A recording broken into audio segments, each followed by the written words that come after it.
Hey, it's us. We're here. We're We're live. We're on the here. internet. Mm, We're mm, live. mm. We're back. More dancing, Sheldon. Yeah, yeah, yeah. Yeah, we need a little bit of that. I want Got a dancing. lot of I energy just, today. I just I'm got like glad very somebody hot does. Sheldon dancing. Yeah, that's good. I discovered the Coke coffee. What? I've heard of this. Is it any good? It didn't. I didn't taste the coffee, so I was looking for Verner's because Michigan, and there next to the Verner's was the Coke coffee with vanilla and dark roast or dark brew, dark something. Ooh. And so I picked up the 2 4-packs, one of each, and I had one of the vanilla ones. It tastes like vanilla Coke. I can't really taste the coffee, but Coke has caffeine anyway. So I don't know. Right. Yeah. Interesting. I've never even heard of what you're talking about. Neither did I until like 3.5 hours ago. I don't drink Yeah. soda, so I'm just out of that loop entirely. I rarely do, Yeah. but yeah. So Weird. weird. I make exceptions for soda only when I'm having pizza. Like that's when I really Yeah. want soda, and also root beer. Like I do, I've like fallen back in love with the root beer float late in my life. I forgot like how much of a comfort it was. How like well it soothes my soul. you Yeah. know? Yeah. And, but like I could imagine the vanilla Coke coffee. But the regular Coke coffee seems like wild, Kurt. I don't even. I can't get my head around it. I did have I'm tiramisu too much of- today. Yes. So happy about that. My mom got me like little mini ones. So I ate one and I have another one in the fridge. The favored dessert of the DM Philly streaming crew. Yes. What were you gonna say, Sheldon? Are you a coffee purist? Oh, I mean, no, I'm a huge tea drinker more than coffee. Like I Oh, drink tea all yeah. the time, but I'm also like West Coast hippie, and I'm obsessed with yerba mate. And Oh, it's yeah. something that I feel like a lot of Midwestern, East Coast people don't drink as much of, but like No. daily basis. I would rather drink that Wow. than soda. It feels very like evocative of my past. I remember like a time in the world when yerba mate was much more in the pop culture, like in the zeitgeist. Like I feel like that yerba mate at some point in time was like talked about like very frequently, and I haven't heard it even of it in like ages. God, yeah. Hoping it makes a Zeitgeist. comeback. I want to I want to see it in every 7-Eleven. I'm not sure that I've ever had one, to be honest. Now I will make it my mission. Like in the upcoming weeks and months, I will keep my eyes peeled for yerba mate and indulge, just so we can revisit this conversation. I've Yeah. seen it as like energy drinks in the grocery store. Like they'll have like Yeah. canned like yerba mate, like where the other like teas and energy drinks and things will be. But that's my main experience of it. Nice. Yeah, that's usually where you'll find them, especially like a Kroger type store stocks Oh, them out nice. west. So you might find Sure. them there. Okay, noted. Yerba mate. I live and die by my coffee. Kurt, of course, infamous for his great coffee battles. Yes. So I'm really. Is that a thing you're still doing? Yes, I've got some. Not recently, but I've got something stocked up, and I just ordered a 8-pack. It's not going to be the K cups, but it's an 8-pack sampler from a new. Thank you, Facebook ads, and something that I discovered through them, I believe. From, gosh, I'm trying to find the called Expedition Roasters, and Whoa. so they have a lot of coffees that are kind of themed after like Disney and fantasy themed. Like they have like the jungle something banana pie. It's like right on the edge of copyright infringement. Yeah. Like Enchanted The Tea, Jungle Coconut Roast, Tone, Ghoulish yeah. Delight has like a haunted mansion sort of look to it. So like lots of the their coffees are look like they were inspired by either kind of Disney attractions or like kind of fantasy pop culture, but not quite. Not like Lord of the Rings, unfortunately. Taylor, sorry. Well, I do And love a does it even themed matter? product. Taylor, you heard about the Lord of the Rings anime that's coming Yes. to Netflix? Yes. How do you feel about this? I I mean, I don't know. I'm always hesitant, but like You I'm open the excited. can of coffee, Kurt. No, I welcome the opportunity to be like introduced to new LOTR like property. But why is it? But the fact that it's anime has me like anime. almost 100% certain I'm not going to watch it. Yeah, we'll see. Like I'm excited for that. It was funny because I was showing like my boyfriend, like I was showing it, like, did you see this like thing that's happening? And he was like, I did. And I'm also really excited that they're remaking He-Man. Did you guys hear about this? Yeah. No, Yeah. Matt is like freaking out about that. And he's that's also wild. also I if you thought guys he was after He-Man's time. Like Oh, He-Man but- was my guy growing up. Let me tell you, big shirtless man in like the skivvies on the green tiger monster. Loved it. Don't ask me. I was a huge fan. Yeah, loved a He-Man. he loves that stuff. Yeah. Yeah. He's also been really into a game that I might check out, Chivalry 2. Okay. Have you heard? Yes. Have you guys- Just Yeah. saw that on TikTok.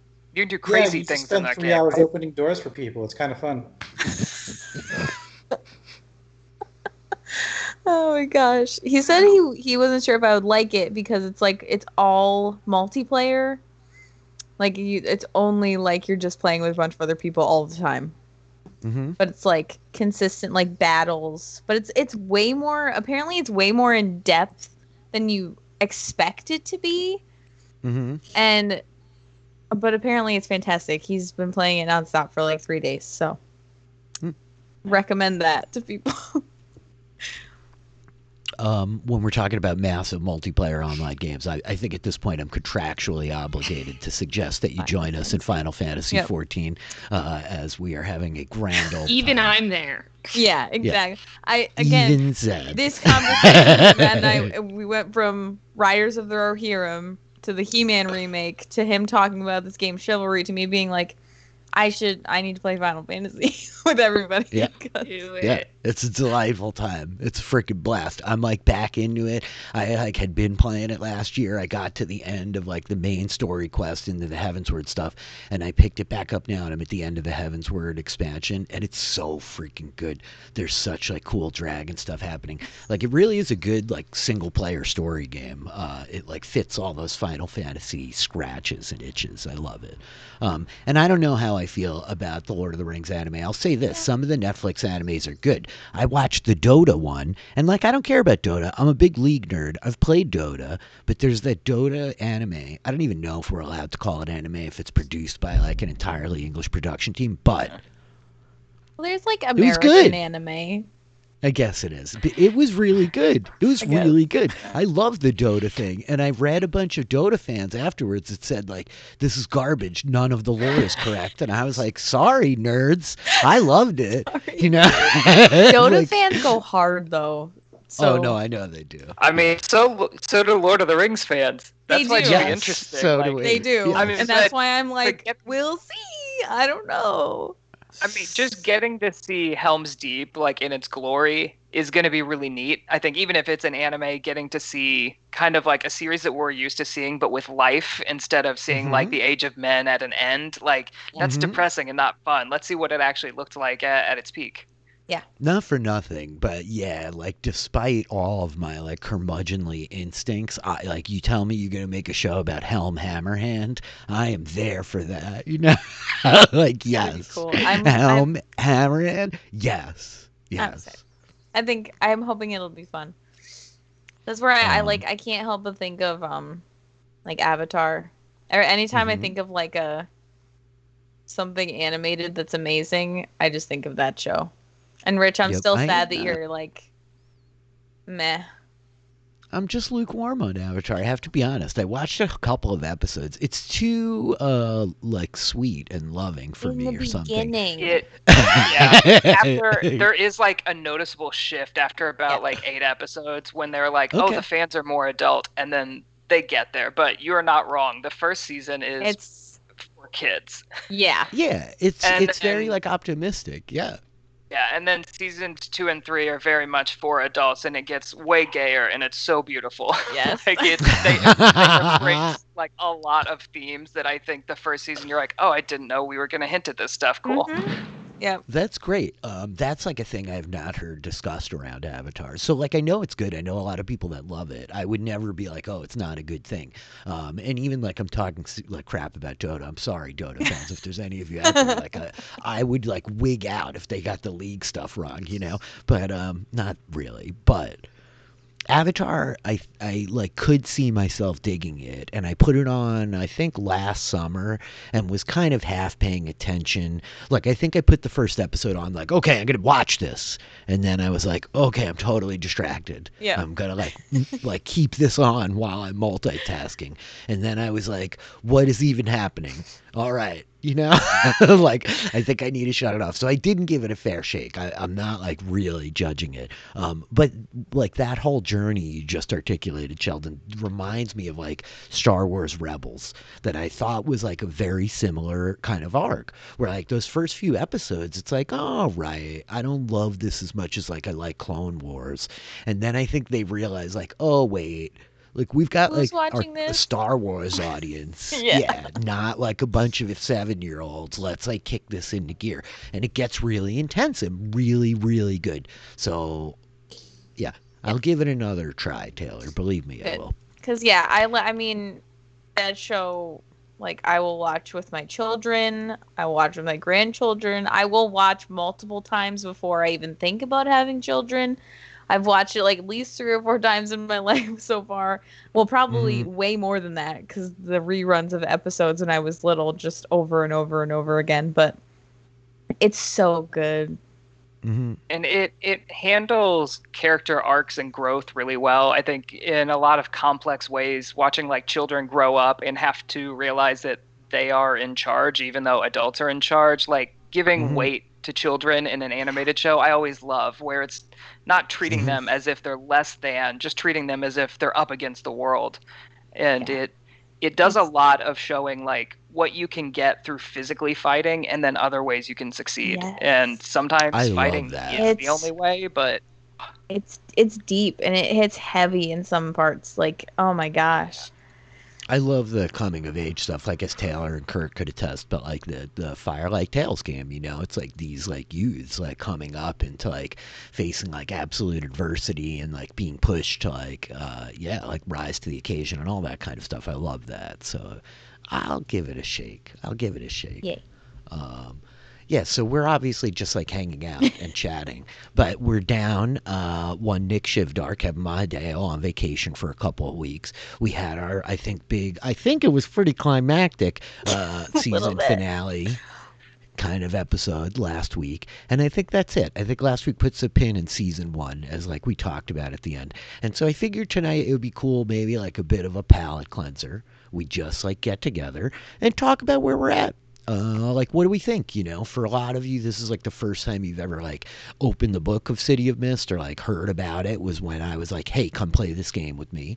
I know like Kurt and I have looked at it before or whatever. I've run it a handful of times, but I'm just curious, like with perspective, what we kind of think of the whole thing so far. And we sort of do this every week, but I just thought it would be cool to give ourselves like some time and space to just like wander around and share some thoughts. But I guess like to that point, just general question to the panel. Like, what are your thoughts about City of Mist so far? I've started when I'm playing D&D thinking about how the mechanics would work if it was happening in City of Mist, the way that like when we're playing City of Mist, we're like, well, if this was D&D, we'd be rolling this, or like this would happen and then this would happen. So my brain, you've like broken me, and now my brain like works in game mechanics all the time, which is a nightmare. Yeah, welcome to my world. This sits at 12 years old. Every film I've ever seen in my life, I'm like aligning with D&D game mechanics. Oh my gosh. I stopped in Ephesus in Turkey as part of a cruise of the Greek islands, and all I could do was take pictures without try to not get people in them, so that I could use them as inspiration for a D&D. Yeah. Like, these ruins look amazing. I need that woman and her kid to get out of the way so I can get a picture of this. That's wonderful. Yeah, I mean, I go through, daily life is just me trying to like I like delve into D&D conversations when nobody asks me to, and at this point all my friends, like, if I say D&D, they're Confirmed. like, Hashtag oh confirmed. my god. Yeah. It's like, Taylor. I'm like, what? Like, what?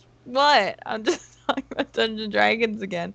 What would you play? What would you be if you were in a medieval fantasy setting, random person?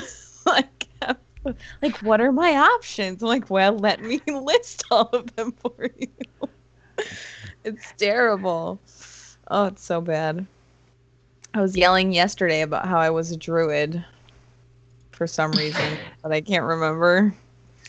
It's very funny. You do yell about this often, but you haven't even played this druid in like months. You have all these other characters Doesn't that you're matter. playing now, none of which are druids. It doesn't matter. Kisviel is, I mean, like, how long? Like, was I playing with you guys? Like 2-3 years almost? Like, Kisviel's my longest running character and my highest level character. Mm-hmm. So she holds a very special place in my heart. Oh, that reminds me. I was talking about druids because we were playing a game. Kurt, you'll love this. There's a bar not very far away from me, and it's called the Bard and Baker, and they have amazing food. They have poutine, which I have never had and I have wanted to have, and it was so good. They had buffalo fried cauliflower. Chef's kiss. Yeah. But more power. I don't either. Yeah, I what had is that? poutine in Cheese Canada and and did not have gravy. I mean- that kind of experience about it. Can't go wrong. You're so close to Canada. I'm surprised, Taylor, you haven't had it before. I know. I like know of it. I've seen it like just I've seen in. Well, I watch a lot of food things. Like, probably will never make, but like I'm just like consuming recipes at this point in my life for some reason. But anyway, among the great food and drinks, it's a board game bar. So you reserve a table and they have a wall of board games. So you bring a group of people and it's fantastic. And I think What did you play while you indulged in your poutine? so it was a minor disaster because we definitely brought people that were, number one, a little bit too intoxicated, and number two, there were 8 of us. 2 of which, Matt and I, were the ones that were like invested in playing a game, and everybody else was like, what's happening?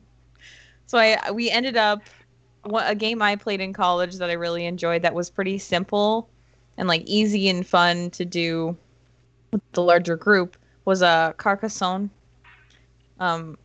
Like just land, like you have these little tiles, everybody like randomly picks tiles and you basically build a map and you have your little meeples, little people you put on the tiles, and you add up points depending on like what your meeples are on, whether it's city, roads, cathedral, stuff like that. So we're like 8 of us. I felt so bad. We were so loud, and I'm like standing up, like shouting the rules like across the table at everybody. Like, it was 8 people is a lot of people to have It was to be Yeah. wrangling to For a play board a game. Yeah. But- I'm just thinking of like handling the game while you have poutine fingers and Yeah. like, Me oh, too. I was fork. good. I also had a Matthew there to like eat the scraps and just like vacuum up. Oh, I thought like, you meant under- you were going to say to feed you, and I was going to be like, "That's remarkable." I don't even know what's going on there. Yeah, a poutine. I don't know. I have not played like good board games in a while. Zed, we played a board game a while ago. It was We pretty cool. did. We did like zombie actions. That was fun stuff. Called Last Uh, Night on Earth. Oh, I have that. Oh, It's one of the. It's, Kurt, you're the only person I've ever met who's played this game before, besides the person who introduced me He to would it and then left it be at my the guy. house. I 80%. Well, no, I'd say 80% of my games I've played 1 to 0 times, and that's a one-timer. Not because I didn't like it, but literally because I have so many games and so few friends. So Yeah. well, And we played with just the 2 of us, but it's tough. It's definitely a better game for more people. I was like, And okay, I'm- you're gonna play 4 humans, and I'm gonna play the zombies. And I'm like very conservative with the new game. Like I'm so like crunchy and like want to understand rules. Like you could probably relate to this, Kurt, but like I want to Oh. understand the rules Yeah. if I'm playing this game. And so inherently, I spend the first few rounds like barely doing anything, just like collecting stuff to be like, I need more stuff. I need to like read more of this stuff to have a better understanding of like what's happening here. And there was definitely a point where Zed was like, "You're gonna have to do something," you know? Yeah. We're gonna lose this game. You have to go places and do Yeah, things. yeah. We were Was just it? talking about it, like while Matt and I were deciding to build while Matt and I were deciding which board game to Words. play with 8 people. We were talking about a King's Dilemma. I don't know how long ago I mentioned that game, but like the 3 boys and I like play this game.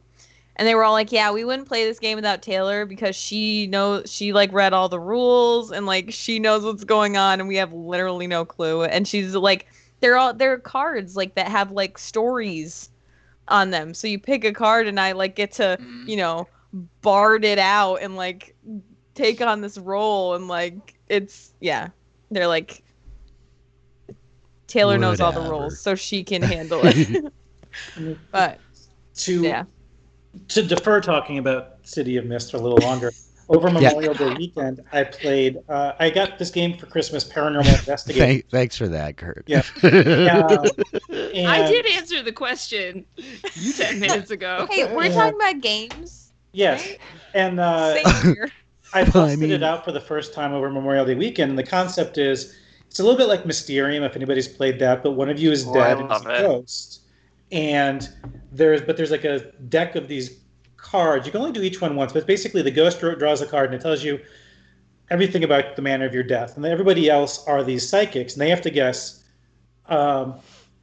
where you died, like who killed you, where you died, how you died, what caused you to die, meaning stabbing and dagger would be like like stabbing is how you die, dagger is the implement, and like the motive.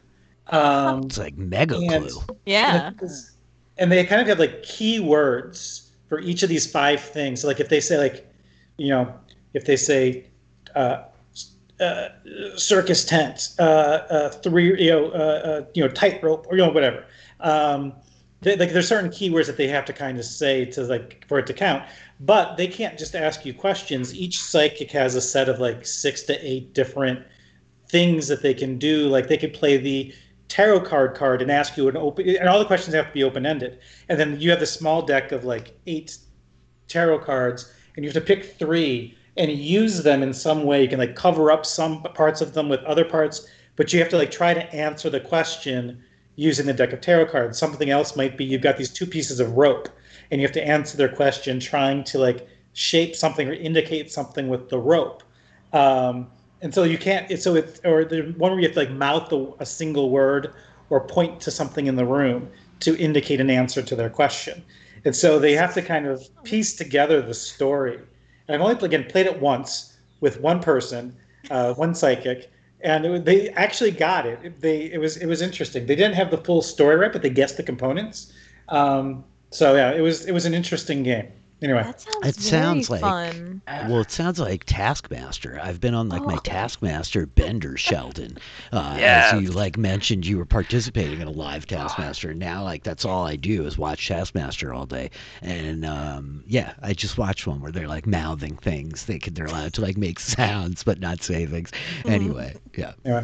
I've been doing a bunch of tasks, and I won't give it away for anyone. I think it's going to be live streamed, so I won't give away too much information. Oh but yeah.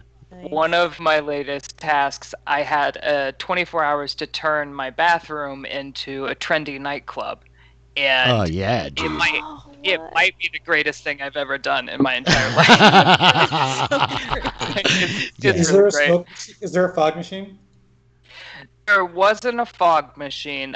Because I live in California where marijuana is legal, I attempted to use that as smoke. It did not work. And so I had to sober up and then film it.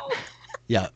Did you? That's fantastic. That's That's It's hilarious. No. And I'm one of the people, like, I love the contestants on Taskmaster that wear like one very particular looking outfit for Specific the whole outfit. thing. Yeah. And so I'm one of those. I have very much like a My Chemical Romance Black Parade looking like black band uniform, and so like that is my jacket thing. Amazing. So good. That is amazing. Extremely a couple evocative. of them, yeah, a couple of them wear like really horrible costumes, and it's grueling to have to watch that. Yeah. Oh man. Yeah, I don't know. Games are cool because they have rules. Yeah. Like the rules in City of Mist. And so A noble effort at a segue Oh, back great. to your original question of 15 minutes ago. It I is. love I mean, City like, of I'm just Mist. curious. I know, like, we could talk objectively about, like, we liked it, we didn't like it, but, like, I'm curious of, like, the stuff that, like, you guys really connected with, you know, like, as we've played 10 episodes, I guess, here, like, the kind of stuff that you felt like worked, and then even, like, just to dig into the idea further, like, the rules that you're still like, I don't really get this, you know, doesn't make sense, or, like, would like to, like, try to, like, engage with more as we're going forward, to talk, like, specifically about some stuff within City of Mist. Something I really like in the game is how like it's very dynamic in general, like kind of with Taylor and Zed mentioning D&D classes. Like there are no classes in City of Mist, so it's like really your character is however you build them. And for better or worse, I think we understand now how to build a character more in depth, but it is really neat to be able to create exactly what you're envisioning just by like tweaking little books, and the fact that like once you're done creating the character, like it keeps evolving as the game goes. I like that it's like active, like not necessarily like leveling up, but like growth in a lot of ways, whether it's positive or negative. Your character is changing and adapting. No, I I think- love that.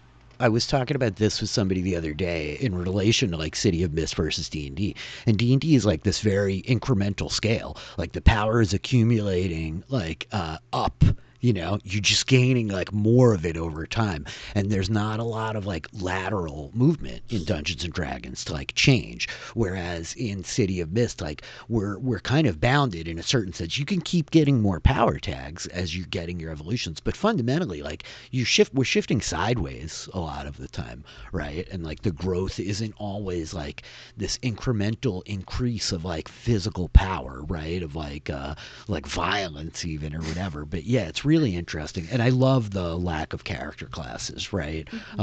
The like, yeah, build a person, like who's your person, you know? I love Yes. games like that are oriented that way. But yeah, what about the rest of you guys? I think I mentioned it last time, but one thing that I really love is that the advancement is so character driven as well. And like, you know, you can decide for yourself if this is a hard decision for your character, or like, you know, it's up to you. And I love that sort of freedom to do that. And I've really No, I mean, enjoyed that. I think that's like a very specific point that like I wanted to talk about, right? We're like this one, so you know, I'm like learning the game with you all. I've run it a few times before now, but I feel much better equipped. Like every week we played, I would walk away from the session like, okay, I'm feeling much better about this. But this one move, right? We have the like core moves, the 7 core moves that we used a lot, right? But then there's a bunch of other moves, and the book is interesting in the way that like a lot of them are just kind of nestled in there, and there are like the diceless moves, like make a hard choice, where like you don't roll, there's no rolling, and this only you guys can do it, you know, like I can't do it. And this is a really big thing for your characters in terms of the fade and the crack. Like we got to the end of like these 10 episodes, and like, you know, Taylor was the person oh my god, Taylor was the one making the hard choice. It's fantastic. So dramatic. So good. Too long. How am I not doing this every week? Kurt immediately increasing the production value of the streaming at DM Philly. Yeah, remarkable. Good. But yeah, this one move of like making a hard choice, like you guys have total control over that. I can't do that. I can try to like set the moment up for you to feel like you have to make a hard choice, and like knowing what I know now, I would like guide people building characters differently to get to an end that makes it easier for me to make you have hard choices. You know, but it is like this tough balance of like, I don't know how well that part is like connecting with you, you know, like do you in the moment, like does it get forgotten? It's so easy to like look past the things that we're not calling on as power tags, like these mysteries and identities. But yeah, that's definitely like a question I had about like making a hard move. Like, do you guys feel like you have your head wrapped around that whole notion? I think I understand it, but I think the challenge, and I asked this like in the first couple weeks, is like Mm-hmm. our group of people will sit here and have a conversation as our characters for 3 hours if we're not Yes. if we're not pushing the timeline along. So as you pointed out last week, I think it's been 3 or 4 days in Mm-hmm. the game. Um, so like on that scale of a person's life, like how hard of a choice have you made in that period of time in neglecting your great point. day-to-day life? Yep. And so like we talked about it with Escher last week, like yeah, they keep ignoring these emails about documentary like grant opportunities, but like when's the deadline? Is it tomorrow? Is it 2 weeks from now? Like have they, I mean, like they've made that choice, and like mechanically for the game we've made that decision, but like how long has it actually been that like Mm-hmm. they're focused somewhere else, and how much of an impact does that have on day-to-day life when we're able to get so like granular into a moment and spend 3 hours playing out something that maybe takes 10 minutes in Yep. real time, you know? But that's why I like that it is so dependent on what player or what character it is that is making the hard choice. Because like Escher, a hard decision for her or for them is much different than for Lyra or for Nick. Like every character's kind of frame of reference, their world is not just this group of people. Like it's more than just that. So making a hard choice impacts a much bigger, broader like world.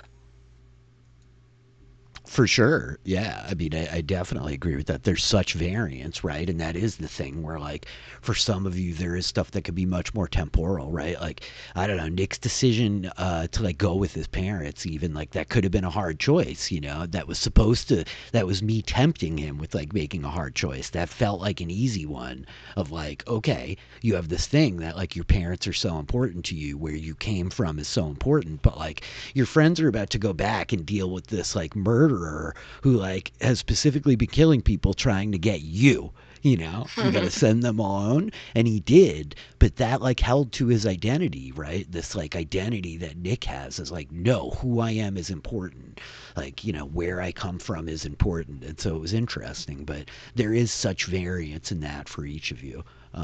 Yeah, I don't know, what about you, Kurt? What are your thoughts here, as the quiet participant with the big billboard in the back? What are you? Yeah. So I did these really cool escape room games at home this weekend. Mm-hmm. Now I don't enjoy being the voice of dissension, Rich. So It's not. I don't mean to put you in a position to be the voice of dissension, but I just want to hear like your perspective on like, you know, like so you know. I've touched on a little bit the idea of like we know the game better now. We would build characters differently, but I guess like beyond even any of that notion, just your like perspective on like the rules so far. What your interpretation is, the things that you're liking, the things that like aren't clicking. I've enjoyed everything up to the parts where we do player moves. I've enjoyed the character interactions and the fiction of the premise of the game, but the thing I really don't enjoy is the fact that whenever you want to do a player move, it turns into like a 5-minute discussion about what the checkbox, and it really grinds the action to a halt for me, and it's very not interesting for when that happens. So it's just a huge discussion, whereas in D&D it's just much more smooth because you know what This is the thing I'm going to do. Yeah. And so it becomes like and it's not just that it goes slower, it also like you take off your player hat when you do that. Like you're not talking about it in character. It's all of the players stepping out of the role and having not all the players having a discussion, but it's the MC and the player like, what about this? Well, what about that? And it turns into like, it makes just every player move into its own like meta analysis of the game, which I really don't enjoy. Mm-hmm. Yep. Oh no, I mean I think that that's like really valuable, you know, Yeah. as I've gotten like some feedback around the game. Like I've heard people say like, "Oh, I feel like when the moves come up, there's a lot of time spent with like what about this and what about that and like which exactly what you're saying in different phrasing, right?" And they were like, I wonder if the game would go faster and be smoother with fewer tags, right? And so it's interesting cuz this is like we're playing by the book, you know. I haven't done any kind of like tweaking. And so the basis is this idea of like 12 power tags, 4 weakness tags, right? And I think like I've watched some streams of other folks playing. I watched a bunch like in prep for this kind of and to get an idea of like what's out there and what are people doing with this and like there's not a ton of people streaming City of Mist. And I think it's interesting because I like watching games like this. And part of the reason I think I'm like a storyteller, a DM often, is that I like that part of it. You know, I like the game part as well as like the role playing and like that meta commentary, that whole like let's have this conversation about what fits here. You know. But yeah, it's interesting to me because like I get it. It is much less clear in a lot of ways than D&D, where like if you don't know how a fireball works, that can be a 5 minute conversation as like, well, where on the map and where's the AoE and all of that. But at the same time, once you've cast 10 fireballs, like, all right, I cast Yeah. fireball and Yeah. everybody knows what to do, you know? Whereas it's not- every time you're making a move here, it's like a unique situation, and you have to like remake that choice every time. Yeah. And it's not a to be clear, it's not a clarity issue. It's a time issue. And Yeah, no, I get it. there's- Yeah. Because there's not even like a set order of turns, it's like I can't count how many times in the past 10 weeks I've said, okay, I'm going to do this. And to make things expedient, I've already got everything checked. But by the time things come around to me, it's like it's a completely different situation. And what I was going to do is no longer valid. And so I have to like rethink everything. And then that also takes it out of, I'm trying to like anticipate what I want to do so that it can go smoother when it gets, well, not when it gets to me, but when I can step in. Right. But then at the same time, I'm not listening to what's going on necessarily. So Yeah, I get that. Yeah. I Yeah. get that. So That's that's tough. what I'm saying. Like the things I've enjoyed, like the nightclub scene was probably my favorite evening, but there was so little rolling and Mhm. and moves that time. It was just like little pockets of scenes. Role playing. Yeah, Yeah. Mhm. that's I think that's the evening that I enjoyed the most. It's interesting That was that a you really say that. great session. It was a Yeah, lot of it fun. was. The nightclub is unforgettable. Were you It's so saying that? good. It's interesting that you say that, Kurt, because I've been experiencing that from like the play-by-post perspective in the D&D campaign, where like the players all sit there and they have their little out of character in bracket planning conversations, and I'm constantly like, stop it. Yeah, Your that characters irritates- have to yeah. make plans. Yeah. Not Yeah. you guys, your characters, and it drives me nuts. That's But a I pet have not peeve. had that same feeling here when it's like, well, what makes sense for this mechanic? But like, I totally understand what you're Mhm. saying, because in Oh, yeah. D&D, when they do that, it drives me crazy. It's like an eternal struggle of the role playing, you know, and I've like come around a lot. I've been in like so many different places. Like there was a time where like when because I started and we were such like kids, I was young when I started playing. So everything was meta, you know what I mean? Like the whole conversation was like out of character. Not really. Like we would get in character role play, but like and then it got to the point that like no, everything you said, you know what Yeah. I mean? And like you better parse your words at that table. Because if you But then like that said slows something it down like, too, right? should we kill him? Like, oh, that's it. They fire at you, fireball. You know, Yeah. into like nowadays, like I think it's like important, especially. So like we're new players learning this game, and for me, like I spend a lot of time with like different varying levels of experience in like players playing these tabletop games, right? And it's like so important for me for the players to feel like, yo, it's okay to like talk about this as the people sitting around the table for a second, right? So we all feel like we get what the hell is happening here, you know, like we can do it better next time or whatever. And I was gonna say, just to like bring it back to like Kurt's point, I would imagine with like more time that process gets a little quicker, right? Mhm. But at the same time, like it's not gonna, because there's gonna be a little litigation of like, well, I want to use this, well, but I don't think you can. How Does come? this work? I don't know. Yeah, Yeah, Well, that's. yeah, and I mean, like last session, I think it was like there was like the I think it was I can't remember. I think it was when Iggy animated the dumpster. It's like mhm. I just that was like the one time like I had ready. Okay, Iggy's gonna animate the dumpster. He's using this tag, and this tag. He's calling on this weakness, and I'm gonna roll this now. And I paused to see if you had any commentary. You didn't, and I rolled, and it took like 6 seconds. Mhm. And that's like the one time I've been trying to do that, and like the one time I succeeded. Yeah. Well, so that's interesting because like I'm definitely to that extent I've been working at odds with you to a certain extent because like I'm trying to like slow down in these moments, right, and be like let's talk through it because like I want people who are like listening or whatever to like be able to track that, right, and I feel the point of like we don't need to like micro analyze every single one of these tags anymore, right? We have like a feel for the characters, we know when it's appropriate. I think you all are pretty judicious about like when to use what, right? And like, no, this kind of doesn't fit, and like, oh, but like, no, really it does, and like when to advocate and stuff. And I'm more interested in like digging into like the other parts of the mechanics because like it is this balance. Like I could sit here and role play for 3 hours, and I love it when like I just get to sit here and listen to the players talk in character. Like that's my favorite.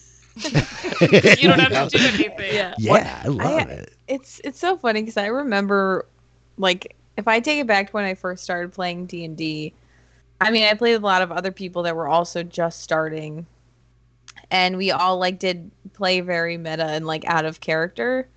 And then, like, I started like Rich, you came back, and like we connected on the D&D part, but then I started watching Critical Role, and I was like, oh, like I need to be like in character more often.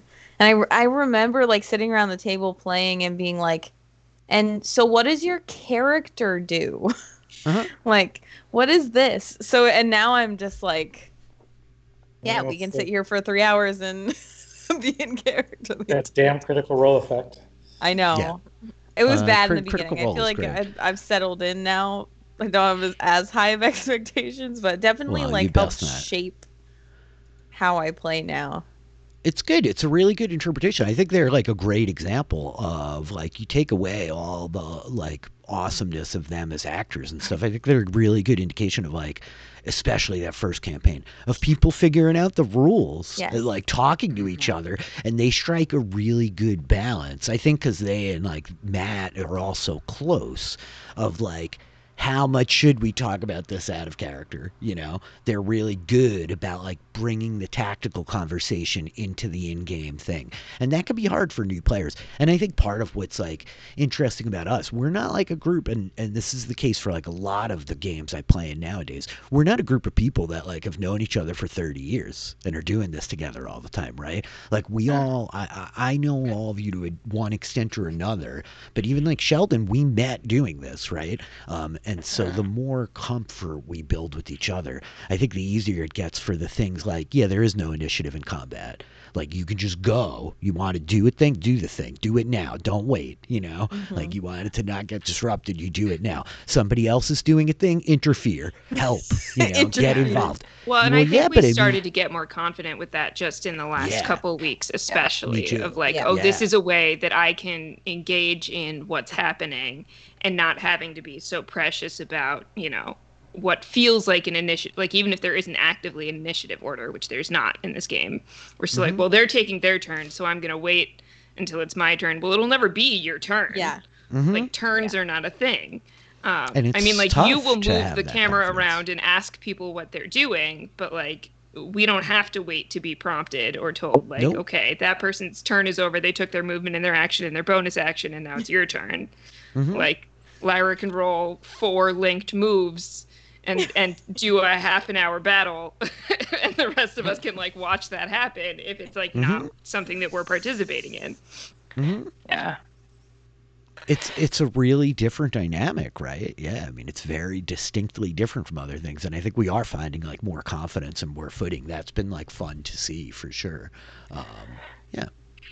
And I think to both of your points, to Zed and Kurt, like I think with this game, like the Powered by the Apocalypse system in general is so much like storytelling based, which is really exciting. And like D&D is storytelling based, but like you were saying with the incremental leveling, there's a lot of like video gamey style mechanics of like I do this, I get this. Like this guy has this many hit points, I will take them down, he will die. Yeah. And this like we can't metagame enemies because we don't know them, or like just because we figure out who an enemy is, that doesn't mean we understand them. And so like combat is wildly different, and like Kurt was saying, if you slow down combat, you're slowing down the story. So I think now that we're like picking up and like being able to tighten things and help each other without like really slowing it down, I think we're picking up the pace on what storytelling in this can be. I agree, yeah. And I think this is a great note that you just made of like talking about combat. This is the thing I just wanted to touch on because like we had some wild kind of swingy battles, right? Of like, you know, Mahisha Sura getting like taken out by like Nick didn't even throw a punch. He just caught his hand. It was like, no, you know, like, broke this guy's spirit, you know. But it's really interesting because like this is a thing that I didn't spell out while we were doing it, but I feel like it's worth talking about it now so you all can go forward armed with like a little bit of player knowledge, because you can't metagame it in the same way of like, this is a young red dragon, let me look at the hit point total. Do you know what I mean? I'm like trolling some of our friends that might be out there in the chat that were talking about dragons this afternoon, but I'm just like playing, right? Because like the thing about this game is like nobody's got hit points, right? So you all like, if you suffer too many levels of incremental statuses in the same category, you're out. But that's all like a lot of vague stuff. Like the idea is there are not defined categories like there are in D&D, where I'm like, oh, thunder damage or lightning damage, fire damage or ice damage. Like, no. But there are like psychological statuses, physical statuses, you know what I mean? Environmental statuses, like all these different kinds of things. And so the enemies that you guys face are so unconventional compared to what you have as characters. Like what I have for a sheet for like an NPC or whatever looks nothing like what you guys are dealing with, right? And ultimately, all the like obstacles in the game, all the dangers, that's like the official term, right? Like Linden was a danger, the old man at the warehouse was a danger, just like, you know, the drive-by shooters, or even like an exploding building, like stuff that we haven't dealt with, a car racing down the street in like that Sabotage one shot I did with those guys. Like those are all dangers, right? And in order to overcome them, you have to hit them with statuses, right? This is like the kind of category of measure that we use. But the idea is they have different spectrums. Like Linden was virtually like physically indestructible.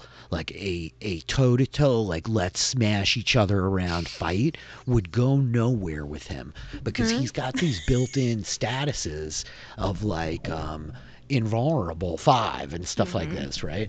But he had like real like psychological weaknesses, right? There's like a psychological level to overcome them, right?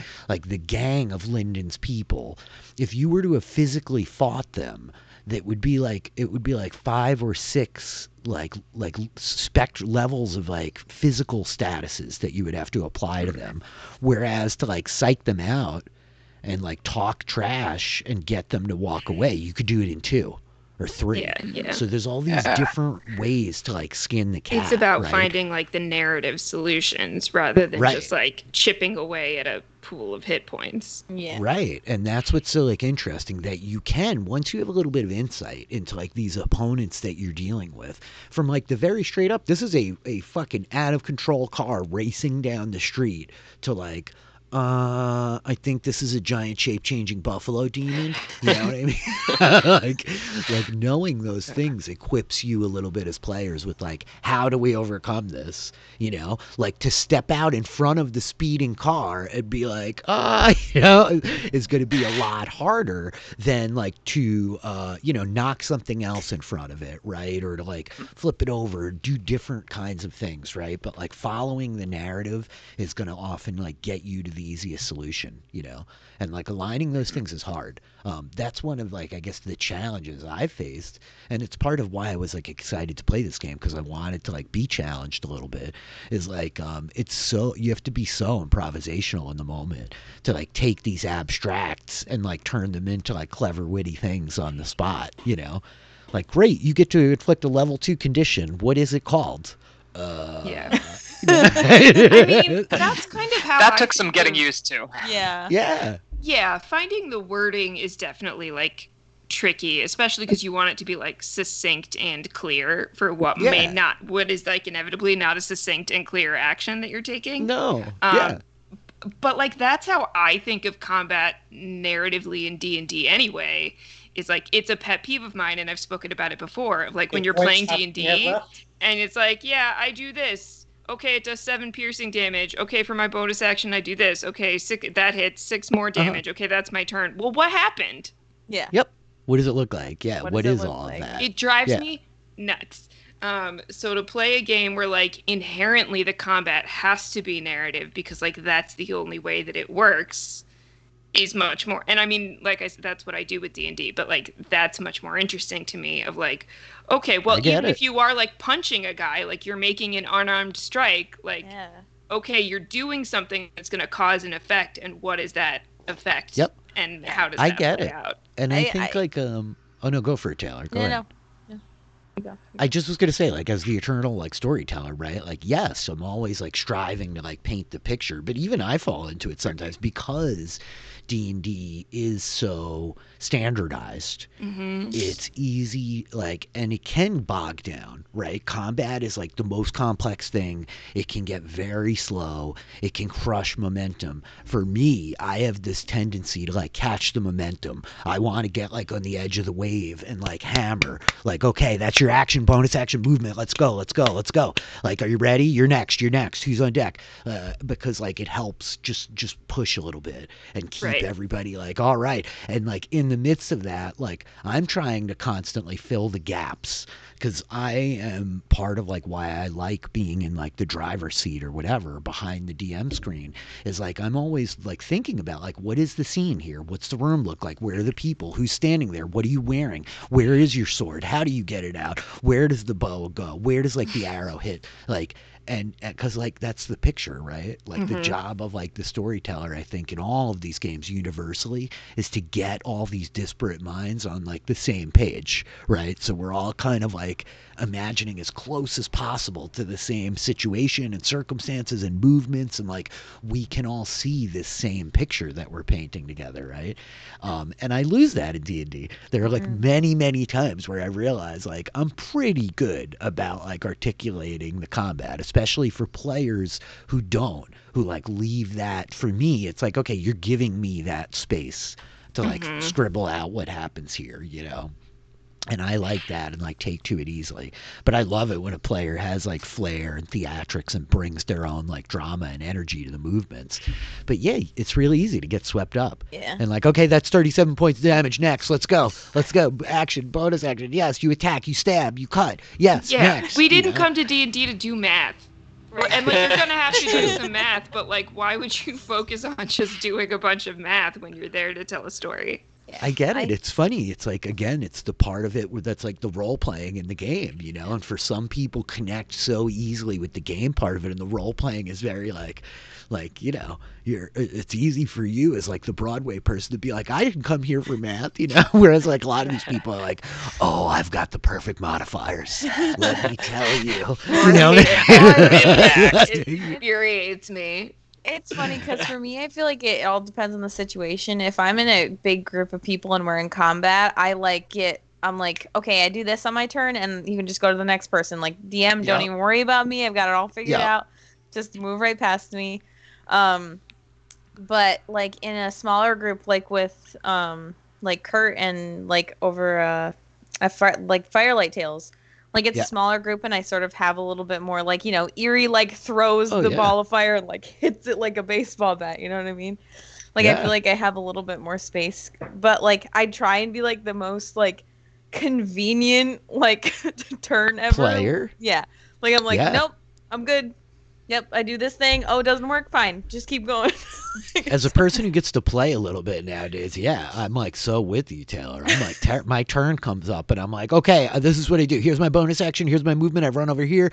Da-da-da-da. I'm doing backflips. I do crazy pirouette off the balcony. That's it. That's my turn. I'm done. That's good. You know, I cast like Dragon's Breath on my familiar a couple of weeks ago, and I'd been like teasing this for like months that I was going to do this. And then I did it. I was like, okay, the mouse runs over here. He breathes fire on that guy. He runs back to me. That's it. I'm done. And our friend like Melissa Woodward in the chat was like, I feel like you really undersold the like fire breathing mouse thing. Fire-breathing Like, what are mouse. you doing? You know? That's And I was like, wonderful. it's all right. It's all right. Yeah. My turn's over. You know? Yeah, but bring it back to like City of Mists, another space Hey, again good where, job. where I can like describe like the fights that like Lyra being a very angry Yeah.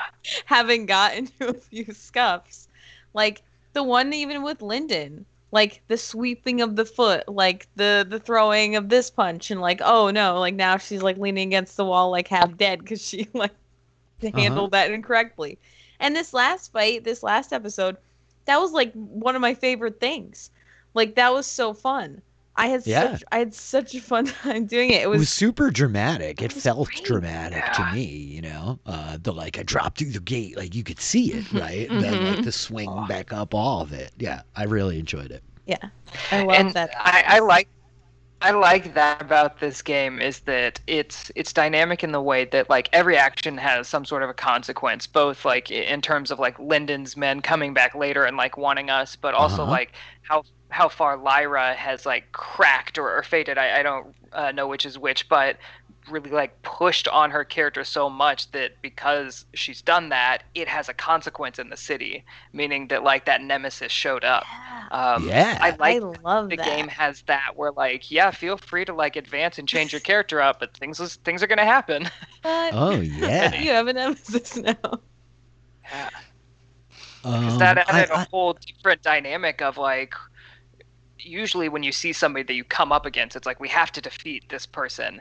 But then Uh-huh. it's something where it's like this is a personal battle for Lyra a little bit, and it's like Yeah. we're as a group we want to be there for Lyra, but do we end this old man's life just because, or like do we let her take care of it? I think you're like hitting on some really good stuff, Sheldon. Like so there's all like the rules at their base are pretty accessible, I think, right? Here's your tags. Even filling out the character sheet, it's like really straightforward for those of you who have the book. Oh boy, we get spammers. You know, you I got answer it. a series of Kill questions. it. I got my mod team right Yeah, here. I was gonna say. Uh, Got the swords. But like for filling out the characters, you know, there's a bunch of what's called these theme books, and they're like general, right? Like we have a lot of divination theme books happening in this group. There's all these different ones, right? Lyra's personality is the one that broke. You know, Kevin has training. I believe like Iggy also has like training, right, as the personal chef. So like the idea is like it's really straightforward to go in and answer these characters, but the rules get like deeper the deeper you go into them. And when you start looking at like the fade and the crack and one of these theme books flipping, this notion of a nemesis was like I forgot about it until you cracked. And then I was like, oh, okay, let's look at it. And I was like, oh, yeah, there's a nemesis. And at first I was like, this is weird. This is kind of like a weird mechanic that just by like your character changing, you create like an enemy. But then I thought about it more and was like, no, this is actually brilliant, right? Because like it's a player created element. Like you choose when to make the hard choice. You choose like when that thing's going to crack. And then there's a repercussion to it that is directly tethered to that like part of who this person was. And like because yours was your personality, it made it very unique in that like, well, your personality is not going to become your literal nemesis. It could in a weirder game, but like the actual name you gave to that card was A Light in the Darkness, which made it like really easy for me to like jump to the response to like the nemesis of the One Ring of Power, who's going to be identified as a light in the darkness, right? But like what I loved about it is like what Sheldon's talking about, that like because you did this thing, you created this personal element of the story that like you're deeply invested in now, right? And I'm deeply invested in because like it's so interesting, and it creates incentive in a lot of ways for you all to drive towards those things, because now like it's even more power in the narrative, in the sense that like I'm not gonna just like take my version of some cool supervillain bad guy to make you deal with. Like you get to almost create that, right? Like there's very specific theme books where like, if just like wildly off the thing here, but if like Nick were to begin like rejecting his family, right, and let that theme book like crack and fade, we could all like imagine the world. We've seen the show or the movie or the play or the book where like one of those family members becomes Nick's nemesis, right? And like knows the truth about him and puts him at risk, and like all these things, right? There's a whole can of worms to open. So I love that, and I find there's like more and more of that the deeper you dig in, right? Like that is a very sad robot. It's so upset. Crying hard. But I think like when I did the one shot with the Sabotage the DM guys, I didn't mention it because like this is again a game. I think a lot of tabletop role playing games are like this. The more like reading you do, the more equipped you are with like rules mastery, the more power you have as a player of this character in the game to like spend the time doing stuff you want to do because you understand it a little better. You're more confident to like move, right?